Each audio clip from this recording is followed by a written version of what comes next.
Ida for snapping at my cousin. I, 19 FTM, have a son, Orion, who is 7 months old. He is the child of when I was assaulted, but I, my boyfriend, 19M, and our families love him nonetheless.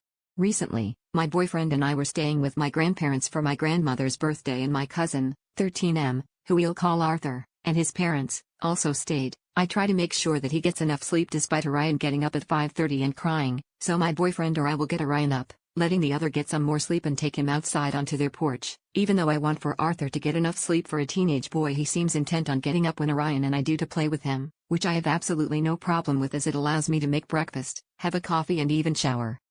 But, my problem starts when one day I was having a half nap while Orion and Arthur played. It starts here when Arthur lifted Orion up in the air, which wasn't a problem, but then he held Orion upside down by his ankles and he started crying. Arthur didn't make a move to put him down, so I rushed forward and grabbed him, snapping that he needs to be more careful with him. The others in the room, my grandparents, and his parents, all looked at me with some kind of feeling in their eyes, and his mother said, "Oh, they were just playing. Don't be so harsh," which, yes, they were just playing, but I've seen Arthur lift my son up and nearly drop him several times and didn't snap then, so I was a bit fed up. I snapped at his mom and said that she should have taught her child how to play nicely, especially with someone so young.